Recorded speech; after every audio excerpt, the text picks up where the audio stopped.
어느 고등학교 기말 시험에서 있었던 일입니다.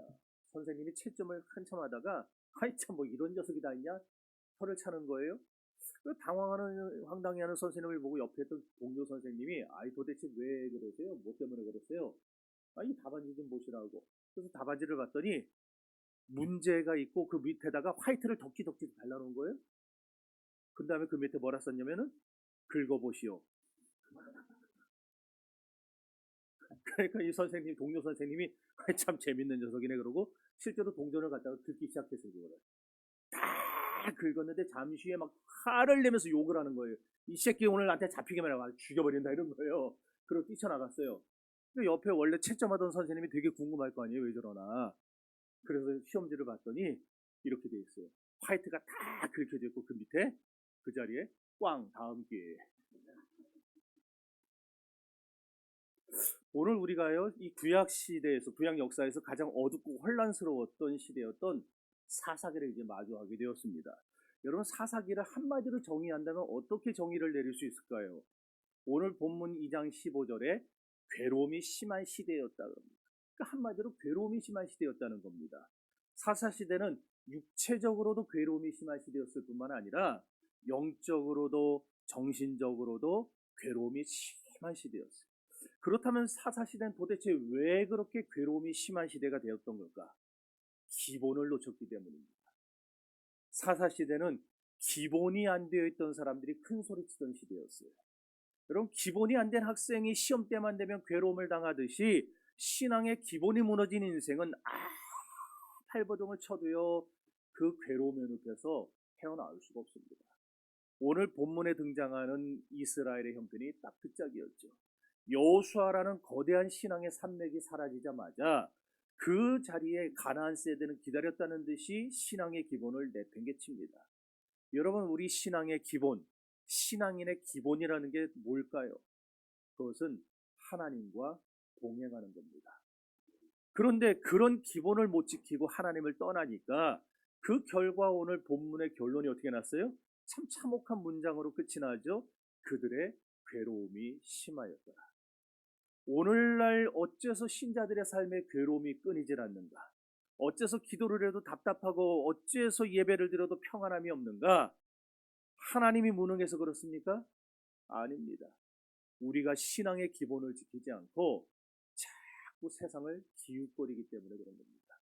사랑하는 성도 여러분, 하나님과 함께하는 인생에게는 평안이 있습니다. 그러나 하나님을 떠나는 인생에게는 고통이 찾아옵니다. 오늘 이 시간 사사기 2장의 말씀을 통해서 우리 안에 무너진 신앙의 기본을 재건하고 괴로움의 시대를 승리의 시대로 역전시키는 복음의 능력을 회복할 수 있게 되기를 주의 이름으로 축원합니다. 그렇다면 가나안 세대는 어째서 신앙의 기본을 놓치게 되었던 거냐? 첫째로 광야 세대가 신앙교육에 실패했기 때문입니다. 7절 말씀 다 같이 했습니다.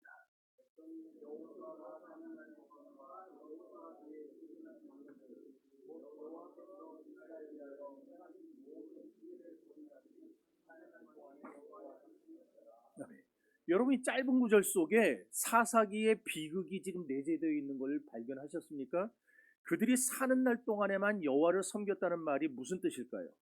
이스라엘의 신앙이 자발적인 신앙이 아니었다는 겁니다. 여호수아라고 하는 강력한 지도자의 카리스마에 의존한 수동적인 신앙이었어요. 여러분 모든 인간은 전적으로 부패했습니다. 이건 저도 예외가 없고 여러분도 예외가 없어요. 그래서 하나님의 은혜가 우리에게서 중단되는 순간에 그 즉시 가장 저급한 우상숭배로 회개하려는 성향이 저에게도 있고 여러분에게도 있습니다. 아이 목사님인데요, 아이 장로님인데요, 소용없습니다. 하나님의 은혜가 매일 우리에게 공급되고 있는데 이 은혜의 물줄기가 끊어지면은요 아무리 목사 아니라 목사 하랩이라도 우리 안에 있는 이 더러운 본성이 자꾸 우리를 하나님에게서 돌이켜서 세상으로 향하게 만듭니다. 겉보기에는 괜찮아 보이죠. 믿음이 있어 보입니다. 그러나 하나님의 은혜가 끊어지는 순간 우리는 하나님을 잊고 세상으로 달려가게 되어 있는 것입니다.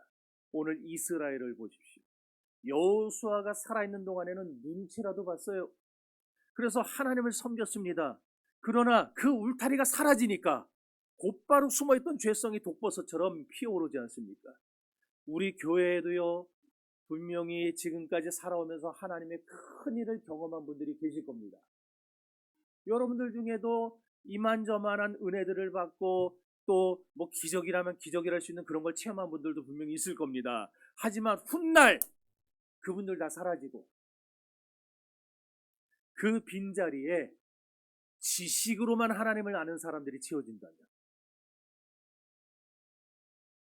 어떻게 될까요, 우리 교회? 그것이 바로 재앙의 시작입니다. 신앙은 지식의 전달이 아니에요. 자, 요거 봐. 1번 문제 2번 문제 3번 가르쳐 준다고 신앙이 전달되는 게 아닙니다. 신앙은 생명이 전달되어야 됩니다. 그런데 심각한 문제는 광야 세대는 지금 가나안 땅을 점령하는 데 성공했을지 몰라도 그 땅에 하나님의 주권을 심는 신앙 교육에는 철저하게 실패하고 맙니다. 혹시나 여러분의 삶이 지금 평안하다고 안심하지 마세요. 내가 장로니까, 내가 권사니까 우리 자식들도 당연히 잘 믿을 거라고 마음 놓지 마십시오.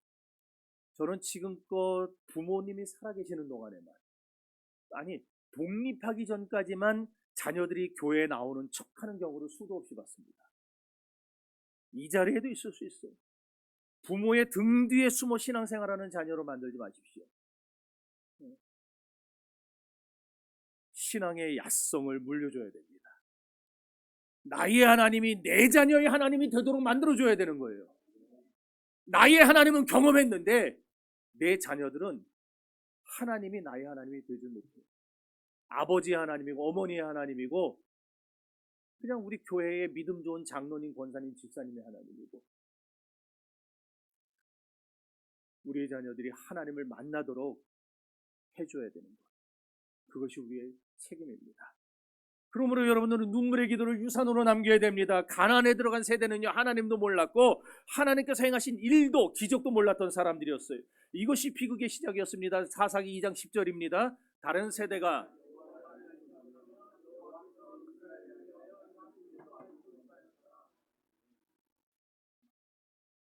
많은 역경과 시련을 겪으면서도 여러분, 기도하는 세대는 하나님의 위대하신 역사를 경험하면서 은혜의 역전을 맛봐요.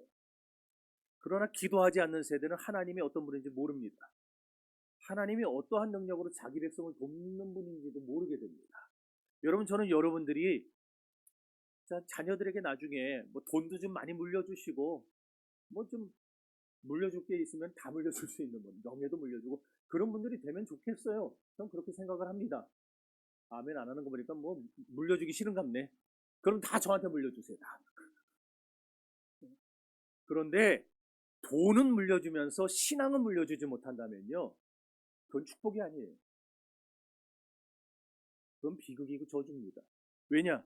하나님을 모르는 자녀는요, 많은 돈과 명예를 어디다 써야 할지를 몰라요. 그래, 크리스찬 부모들이 땅을 치면서 통곡해야 될 게 있다면 뭔지 아세요?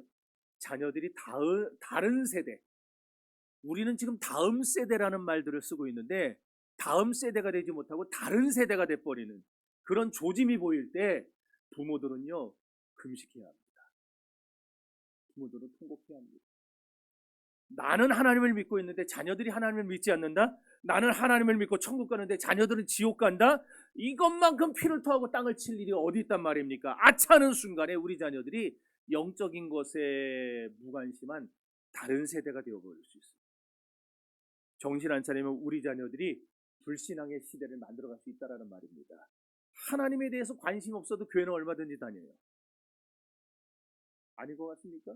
여러분, 10년, 20년, 30년 교회는 얼마든지 다닐 수 있어요.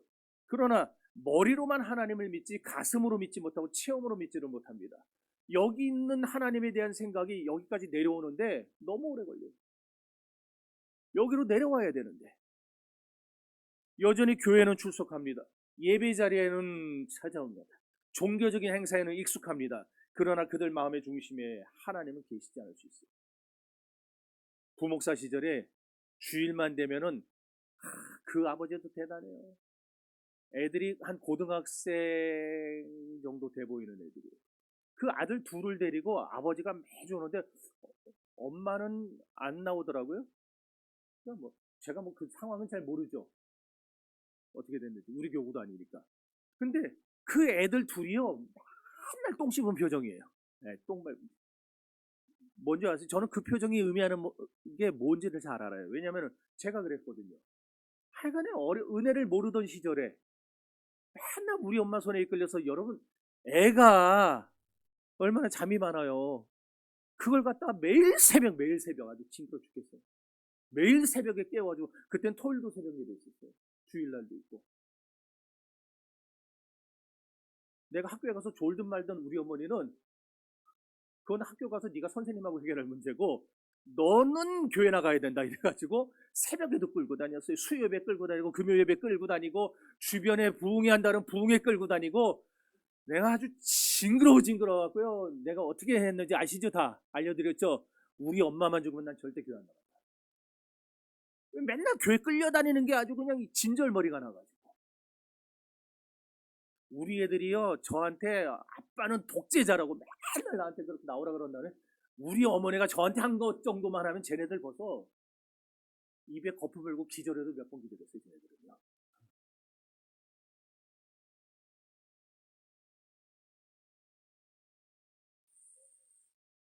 여러분 우리가 하나님 못 만나면은요 사도 바울이 경고한 것처럼 그렇게 됩니다. 경건의 모양은 있는데 경건의 능력은 부인하는 자들이에요. 경건의 능력을 부인하는 순간 우리는 믿음이 있는 것 같지만 실제로는 불신앙의 세대가 되었거든요.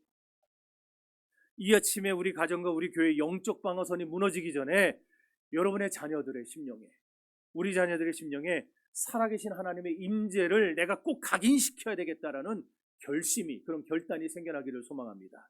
이렇게 하나님을 모르는 다른 세대의 출현은 공동체의 근간을 다 뒤흔들어 놓고 공동체를 무너뜨리게 됩니다. 10절 다시 읽어봅시다.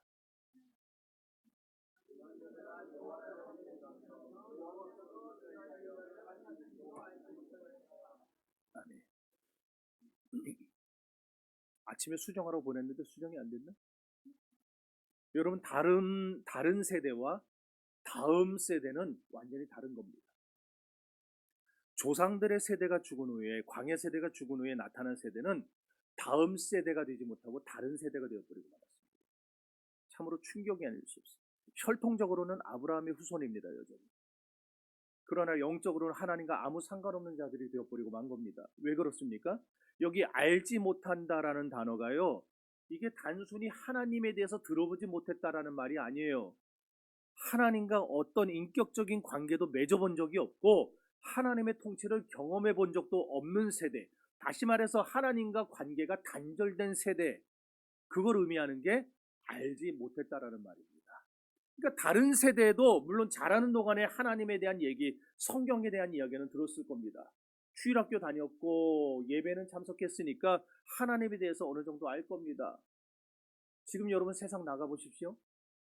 만나는 사람들의 최소한 절반은 어렸을 때의 교회를 한 번이라도 나가본 사람들입니다. 알아요. 저는 제일 웃기는 게 뭔지 알아요? TV 프로그램에서 뭐 하면 찬송가가 흘러나오는 거였어요. 그리고 가사는 지도만 영광 할렐루야 막 그거 부르고 그 다음에 당신은 사랑받기 위해 태어난 사람 이거 부르고 TV 프로에서 작가들이 어렸을 때 교회 다녀봤으니까 그거에 나오는 거예요. 그런 게. 근데 정작 자기 삶의 현장에서 역사하는 하나님은 거부해버렸어요. 다른 세대는. 문제는 하나님을 버리는 다른 세대는요. 반드시 혼합주의의 파도에 휩쓸리게 됩니다. 한번 보세요. 하나님을 알지 못하는 다른 세대가 했던 제일 첫 번째 했던 일이 뭐냐? 11절과 12절 보면은요. 여호와를 버리고 바알과 다른 열방의 우상들을 섬기기 시작한 겁니다. 자, 12절 13절을 읽어봅시다.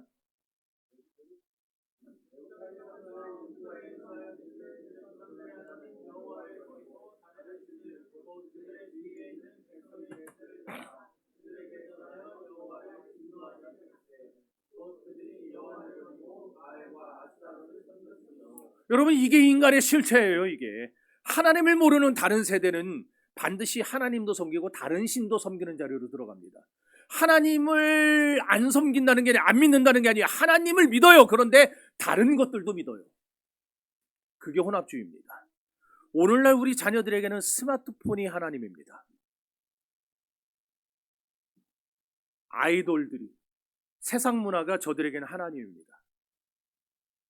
하나님의 소리는 잘 안 들려오는데 세상 문화는 너무나 귀에 잘 들려오는 민감한 세대가 되어버리고 말았어요. 예배당에 앉아서도요, 애구 어른이고 저 뒤에 앉아갖고 스마트폰 보고 있어요. 교회 안에 들어와서조차 그럽니다. 하나님의 엄중한 음성보다 친구들과의 수다나 성공지상주의 소리에 귀가 멀어버리는 세대가 되어버리고 말았어요. 사사기 1장 32절에 보면은 가나안 족속을 완전히 몰아내지 못했다라는 말씀이 나와요. 근데 그것도 우리가 조금 아까 알지 못했다라는 말이 실제로 하나님에 대한 지식이 부족했다는 말이 아니라 그들이 하나님을 버리고 하나님을 떠나고 하나님과 관계가 단절된 삶을 살았다는 걸 말했다는 것 같이, 여기 가나안 족속을 물리치지 못했고 가나안 족속을 쫓아내지 못했다라는 말도요, 원래 의미는 그게 아닙니다. 하나님의 명령이 원래는 뭐였습니까? 가나안 족속들을 진멸하라는 거였죠. 다 진멸하라는 거였어요. 그런데 그들이 그 명령을 못 지켜요. 왜 못 지켰는가? 가나안 족속들보다 힘이 약해서도 아니고 무기가 약해서도 아닙니다. 사사기 1장 19절부터 33절까지를 보면은 가나안 족속을 쫓아내지 못했다는 말이 무려 9번이 나와요. 그런데 우리 성경이 9번 모두를 죄다 잘못 번역했어요. 히브리어 성경에 보면은요, 쫓아내지 못했다라고 나오지 않고 뭐라고 나오냐면은 그들이 그들을 쫓아내지 아니하였더라 나옵니다. 그러니까 쫓아내지 못한 게 아니라 일부러 쫓아내지 않은 거예요. 일부러. 여러분 기억나십니까? 애초에 가나안 족속과의 전쟁은요, 하나님이 승리를 보장해 준 전쟁이었습니다. 하나님이 모세와 여호수아에게 약속한 게 뭡니까? 너희가 그 땅에 들어가서 그 땅을 진멸하고 그 땅을 차지하라. 내가 이 땅을 너와 너희의 자손들에게 주었다 그랬어요. 그러니까 이미 승리가 보장된 전쟁입니다. 그러니까 얼마든지 그들은 무기가 약해도 사람이 약해도 군대가 없어도 그들은 이길 수 있는 전쟁인 거예요. 그게. 그럼에도 불구하고 안 한 겁니다. 왜 안 했어요? 하나님 명령은 완전히 진멸하라는 거였는데 왜 진멸하지 않았습니까? 광야 세대가 가나안 족속을 완전히 진멸하지 않은 이유는 하나님도 섬기고 우상도 섬기는 혼합주의가 자기들 보기에 더 좋아 보였기 때문입니다. 교회는 따분한데, 교회는 맨날 하지 말라는 거 투성인데, 세상은 재밌는 것도 많고, 세상은 하고 싶은 것도 많고. 여러분, 혼합주의라는 게 별게 아니에요. 혼합주의는요, 하나님이 주시는 복도 받고 우상이 주는 복도 받겠다. 이게 신앙의 혼합주의입니다. 여호수아 24장 15절에서 여호수아가 죽기 직전에 백성들에게 다짐을 하나 받은 게 있어요. 너희 섬길 자를 오늘날 택하라. 오직 나와 내 집은 여호와를 섬기겠노라. 그러니까 나는, 우리 집안은 하나님만 섬길 테니까 너희들도 이 시간에 결단해라, 그 얘기예요. 그랬더니 백성들이 한 목소리로 뭐라고 했습니까? 우리들도 오직 여호와만 섬기겠습니다라고 결단했고 그들이 거기서 하나님 앞에 단을 쌓아요. 언약을 맺습니다. 그래놓고는 여호수아가 죽은 지 얼마 되지도 않았는데 혼합주의를 선택해버린 거예요. 그렇다면 우리는 괜찮을까요? 우리 중에는 혼합주의에 빠진 사람이 없을까요? 여러분의 주인이 무엇입니까? 돈이 여러분의 주인입니까? 자식이 여러분의 주인입니까? 그런데 얼마나 많은 경우에 우리가 자식의 소리에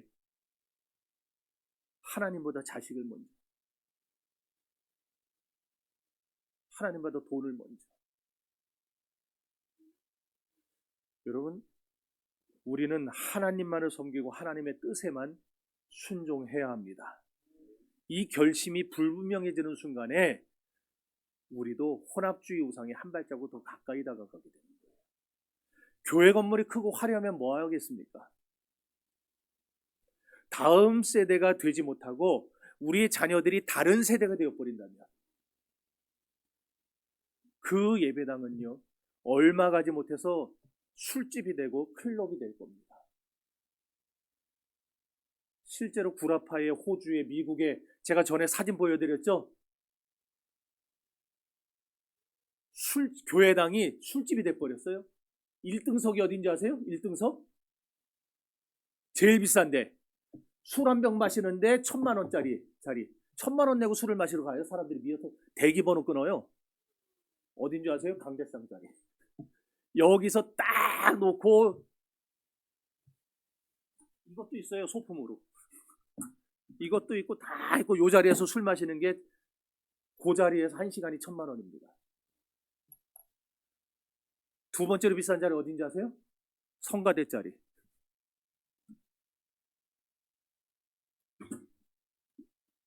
찾아보세요. 나오지. 우리 교회가 다음 세대를 길러내지 못하면 이제 뭐 저나 여러분이나 한 70년 있으면 다 떠날 거 아니에요. 한 120세 살다가 갈 건데 그때 뒤에는 이게 남아있겠냐고요. 우리가 못 길러내면은요, 이 예배당도 술집 되고 클럽 됩니다. 안산에 시화에 가면은요, 예배당 건물 딱 있는데 교회 이름도 그대로 박혀 있어요. 근데 십자가만 띄었어요. 십자가만 띄고 뭐로 쓰냐면, 참 다행히 술집으로는 안 쓰는데 합기도장으로 쓰고 있어요.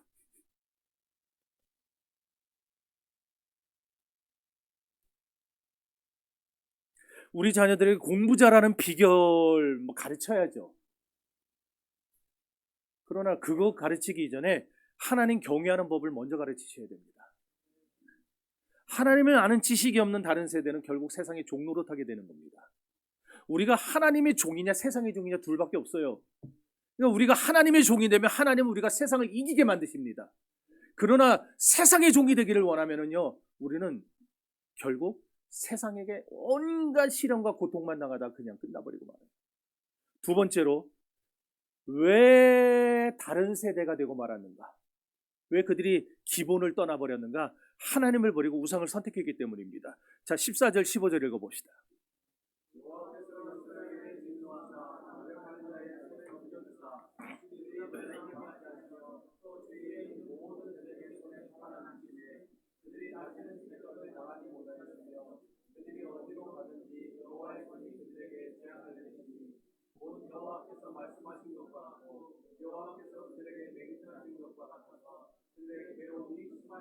아멘. 여러분, 우리에게는 선택의 자유라는 게 있어요. 그러나 그 선택에 대한 결과로부터는 자유롭지 못합니다. 선택은 얼마든지 이것도 할 수 있고 저것도 할 수 있는데, 선택한 결과는 내가 책임져야 된다. 여호와의 손이 그들에게 재앙을 내리시니, 여러분 이게 얼마나 무서운 말입니까? 어제까지 그 손이, 여호와의 손은 어떤 손이었어요? 어제까지는 백성들을 품에 안으시던 손이었어요. 그들을 품에 안고 앞서가시면서 가나안을 점령하게 하셨던 전능하신 손이었습니다. 그런데 그 축복의 손이 오늘 어떤 손으로 바뀌어요? 안았던 백성을 내려놓고 그들을 치는 심판의 손으로 바뀌어버렸어요. 왜요? 하나님이 변덕쟁이라 그런가요? 아닙니다. 이스라엘이 기본을 지키지 않았어요. 하나님과 동행하는 것을 버리고 세상과 짝하여 살았기 때문입니다. 그러므로 하나님은 공의의 하나님이라는 사실을 잊지 마셔야 됩니다. 택한 백성이 하나님을 떠나살 때 하나님은 징계하세요. 그 징계가 우리를 미워하고 죽이려는 징계가 아니고 우리를 회복시키려는 사랑의 매라는 사실을 여러분이 깨달을 수 있기를 바랍니다. 그래서 워필드라고 하는 신학자는 하나님의 주권은 보응의 원리를 수반하며 그분의 백성이 세상과 짝할 때 하나님은 사랑하는 그들을 살리기 위해 세상에 손을 벌려 자기 백성을 징계하신다라고 했어요. 이스라엘은 가나안의 신들이 더 좋아 보였습니다. 그들이 풍요를 주는 줄만 알았어요. 바알을 섬기면 농사도 잘 되고 아스다롯을 섬기면 자식도 많이 낳을 줄 알았습니다. 그런데 결과는 정반대였죠. 풍요를 기대하며 우상을 따라간 건데 돌아온 것은 대적들에게 모든 것을 노략질 당하는 것뿐이었습니다. 여러분도 마찬가지입니다. 돈을 하나님보다 더 사랑해 보십시오. 그 돈이 여러분의 숨통을 조여올 것입니다. 자식을 하나님보다 더 받들어 보십시오. 그 자식이 여러분의 가슴에 대못을 박을 것입니다. 하나님을 떠나서 잘 되는 것, 성공하는 것, 하나님은 그걸 그냥 두고 보지 않습니다. 그래서 우리의 괴로움이 심하게 만들어서라도 다시 우리를 돌아오게 하시는 거예요. 그렇다고 한다면 왜 굳이 고통을 당하고 연단을 당하고 돌아오겠어요? 그러자면 처음부터 기본을 지키면 될 것을. 여러분, 기본을 지킬 수 있는 저와 여러분들 될 수 있기를 바랍니다. 세 번째로, 현실의 복과 천국의 소망 사이에 균형을 잃어버렸기 때문에 그들이 기본을 잃어버렸어요. 하나님은 성도에게 두 가지의 복을 약속하셨어요. 첫째, 하나는 이 땅에서 누리는 일반 은총의 복이고, 또 하나는 저 영원한 천국에서 누릴 수 있는 특별 은총의 복입니다. 그러니까 여러분들에게 이 두 가지 복이 다 약속이 되어 있는 거예요. 이 땅에서도 잘 되고 하늘에서도 복을 받고, 두 개가 다 되어 있어요. 그런데 가나안 종교들은요, 세상의 우상 종교들은 이 중에서 하나는 빼고 하나만 강조합니다. 현세의 복만 말합니다. 이 땅에서 잘 먹고 잘 사는 것만 말해줘요. 아니, 기독교는 현세적이면서도 동시에 미래적인 축복을 말합니다. 이것이 우리와 가나안 종교의 차이점이에요. 그런데 사사시대 사람들은 내세의 소망은 잊어버리고 당장 눈앞에 보이는 가나안의 문화와 쾌락에 눈 멀고 귀 멀었어요. 오늘날 자유주의 신학자들과 목회자들은 이구동성으로 말합니다. 천국은 우리 마음속에 있다는 거예요. 천국은 저 보이지 않는 저기 어딘가 있는 게 아니고 천국은 우리 마음속에 있다. 참 그럴듯하죠. 따라서 이 땅에서 잘 사는 것이 하나님의 뜻이다.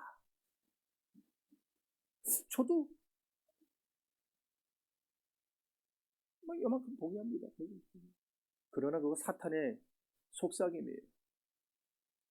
우리는 두 가지를 다 해야 됩니다. 이 땅에서도 잘 되고 하늘에서도 잘 되는 길을 택해야지. 반대로 이단 사이비들은 말합니다. 이 세상은 곧 멸망당할 거니까 학교도 필요 없고 직장도 필요 없고 그냥 다 우리만의 도시를 만들어서 거기로 피신해야 된다. 이단 사이비들은 결국 그렇게 얘기하잖아요. 그것 또한 가짜입니다. 진정한 기독교가 뭔지 가르쳐 드릴까요? 듣기 싫은가 보네. 진정한 기독교 알고 싶지 않아요? 다시 합니다. 진정한 기독교 알고 싶지 않아요? 진정한 기독교는요, 두 발은 이 땅을 현실에 딱 딛고 서서 성실하게 살아가요. 그러나 우리의 두 눈은 영원한 천국, 영원한 하나님의 나라를 바라보는 거룩한 긴장 속에서 살아가는 겁니다. 이게 진짜 기독교입니다. 기독교는 세상에만 매몰돼서 살라고 말하지 않아요. 천국만 바라보면서 살라고도 말하지 않습니다. 이 땅에 서서 이 땅에 주어진 모든 삶에서 최선을 다해서 성실하게 살아야 됩니다. 그러면서도 우리는 저 천국을 준비하며 살아야 됩니다. 이게 기독교입니다. 우리는 이 둘 사이의 균형을 잃어버리면 안 돼요. 현실을 무시하는 신앙은 신비주의로 흐르고 내세를 무시하는 신앙은 기복주의로 타락할 수밖에 없기 때문입니다. 새로운 세대들은 하나님을 버리고 열방의 우상들을 선택했습니다. 그 결과 진정한 평안도 잃어버렸고 세상의 공격도 막아내지 못하는 비참한 상태에 빠지고 말았죠. 더함교회 성도 여러분, 균형을 잡아야 됩니다. 여러분 직장생활, 사업 열심히 하십시오. 좀 열심히 하기 싫어도 좀 아멘 좀 하세요. 열심히 하십시오. 돈도 좀 정직하게 버십시오. 많이 버세요. 많이 벌어요. 근데 정직하게 벌어야 됩니다. 하지만 그것이 또 여러분의 인생의 유일한 목적이 되어서는 안 돼요. 여러분의 진짜 소망은 언제나 저 하늘에 있다는 사실을 잊지 마세요. 그러니까 세상에서 최선을 다해 신실하게 살아가시고 저 천국을 준비하면서 그 천국에 들어갈 날 부끄럽지 않도록 여러분의 믿음을 잘 관리하십시오. 그 균형을 잃는 순간에 우리 인생에도 사사기의 어두운 그림자가 드리워질 수 있습니다. 여러분, 우리를 이런 괴로움 속에서 건져낼 수 있는 존재가 그럼 무엇일까요? 우리를 건져낼 수 있는 분은 영원한 참 사사 되시는 예수 그리스도밖에 없음을 명심하십시오. 사사기는 인간의 실패를 기록한 책입니다. 인간은 범죄하고 하나님은 징계하고 그들이 괴로워 울부짖고 회개하면 하나님은 다시 사사를 보내 구원하시고, 그런데 문제가 뭐였어요? 사사가 죽으면 또다시 범죄의 늪으로 기어 들어갔다라는 거예요. 이 지긋지긋한 타락의 사이클 인간의 힘으로 못 끊어냅니다. 우리도 그러지 않습니까? 문제가 있어서 기도하고 하나님이 응답 주시면은 또 금세 얼마 못 내가 또 다시 그 생활로 돌아가고, 이거 우리 힘으로 못 끊어요. 우리 힘으로 못 끊어. 왜? 인간 사사는 유한하기 때문이에요. 기도원, 입다, 삼손 다 대단한 사람들이죠. 아니, 그쵸. 뭐 우리랑 비교해보면 엄청난 사람들 아닙니까? 그러나 그들이 대단한 건 틀림없지만 그들 모두도 다 흠이 있는 죄인들이었기 때문이에요. 흠 있는 죄인들, 흠 있는 사사들은 우리를 구원하지 못합니다. 우리의 영원한 사사, 결코 죽지 않으시고 결코 우리를 떠나지 않으시는 진정한 구원자를 우리는 대망해야 합니다. 그분은 바로 하나님의 아들 예수 그리스도십니다. 그리스도는 우리 죄를 대신 짊어지고 십자가에서 모든 괴로움을 당하셨습니다. 그래서 이사야 53장 5절은 이렇게 말합니다. 그가 찔림은 우리의 허물을 인하며 그가 상함은 안 나온대요. 우리의 죄악 때문이라. 그가 징계를 받음으로 우리가 평화를 누리고 그가 채찍에 맞음으로 우리가 나음을 입었도다. 그래도 아시는 분들이 계시네. 그가 찔림은 우리의 허물을 인함이고 그가 상함은 우리의 죄악을 인함이라. 우리가 당해야 될 채찍을, 징계의 매를 예수님이 대신 맞아주셨어요. 우리가 겪어야 될 괴로움의 심연을 예수님이 대신 통과하셨습니다. 그러므로 이제 우리가 우리 대신 그 지긋지긋한 저주와 고난을 담당하신 그리스도와 연합될 때 인간 사사들은 끊어내지 못했던 이 지긋지긋한 사사기의 저주가 끊어지게 될 것입니다. 그러니 여러분들이 이 세상 가운데서 그리스도의 통치 아래 놓이게 된다면 여러분 더 이상 이러한 죄악의 사이클에 놀아나지도 않을 것이고 이것들로 인해 더 이상 고통당하지 않게 될 것입니다. 여러분, 말씀을 정리합시다. 지금 우리가 사는 이 시대도 분명 괴로움이 심한 시대입니다. 이런 시대에 여러분 괴로움을 이기고 싶다면, 괴로움을 벗어나고 싶다면 여러분 다른 거 없습니다. 우리가 신앙의 기본으로 돌아가야 합니다. 사람 쳐다보지 마십시오. 여호수아 죽었다고 낙심하지 마십시오. 저 바라보면서 제 눈치 보면서 신앙생활하지 마십시오. 하나님은 지금도 살아계십니다. 자녀들에게 다른 세대의 딱지를 붙여주지 마세요. 다른 세대가 아니라 다음 세대로 키워내야 됩니다. 신앙은 전수되지 않으면 반드시 변질됩니다. 광야 세대는 가나안 점령이라는 업적에만 몰두했어요. 그러다 신앙의 계승을 놓친 결과가 바로 다른 세대의 출현입니다. 오늘 여러분들은 여러분의 믿음에 지금 너무너무 수고를 많이 하고 애를 쓰고 잘하고 계십니다. 그러나 그걸로 끝나면 안 돼요. 여러분은 잘하고 계시는데 여러분의 자녀들은 어떻게 하고 있는지를 보셔야 됩니다. 광야 세대에게는 홍해를 건너고 만나와 메추라기를 먹은 체험이 있었지만 자녀 세대에게는 그 하나님을 인격적으로 만날 기회를 주지 못했습니다. 그저 종교적 습관만 물려준 것이 비극의 원인이었습니다. 여러분의 자식들을 습관적으로 교회 데리고 나오면은요, 그 자녀들은 얼마 가지 않아서 그 습관마저도 하지 않는 자들이 됩니다. 성도 여러분, 우리 신앙이 박물관 신앙이 되면 안 돼요. 성도는 끊임없이 하나님을 경험해야 됩니다. 우리 더함교회는 박물관이 되는 것이 아니라 이 안에 들어오는 모든 교인들이 애들이고 어른이고 할 것 없이 누구나 이 안에 들어오면 남자든 여자든 이곳에서 하나님을 만나야 합니다. 하나님을 경험해야 됩니다. 그런 세대로 키워내시기 바랍니다. 그동안 이런저런 이유로 여러분 못했다 하더라도요, 제가 전에 몇 번을 강조한 적이 있어요. 오늘부터 잠자는 자녀들, 다 큰 자녀라도 상관없습니다. 잠자는 자녀들 머리에 들어가서 손을 얹고 제발 좀 기도하세요. 하나님, 우상숭배의 찌꺼기를, 혼합주의의 찌꺼기를 십자가에 다 쏟아버리게 해달라고, 오직 예수 그리스도는 반석 위에 내 아들, 내 딸의 인생을 다시 세우게 해달라고 오늘서부터 여러분의 자녀들 머리에 손을 얹고 여러분 손자 손녀의 머리에 손을 얹고 기도하셔야 됩니다. 오늘부터라도 당장 시작하십시오. 그러면은 1년이 가기 전에 여러분의 자녀들은 다른 세대가 아니라 다음 세대로 세워지게 될 날이 반드시 오게 될 것입니다. 지금 다른 세대로 변질되어 가고 있는 자녀들이라 할지라도, 이미 돼버렸다 할지라도 이 밤서부터 하세요. 하나님이 어머니의 눈물 어린 기도를 외면하지 않을 겁니다. 돌아오게 할 겁니다. 그날이 오면은 여러분의 괴로움이 변하여 찬송이 될 것이고 여러분의 패배가 변하여 하나님의 영광이 될 것입니다. 오늘 사사기의 경고를 거울로 삼으세요. 그래서 우리 더 함께 모든 성도들, 모든 가정들이 오직 여호와 하나님을 자기 하나님으로 삼는 복된 다음 세대들로 세워지게 되기를 주님의 이름으로 축원합니다.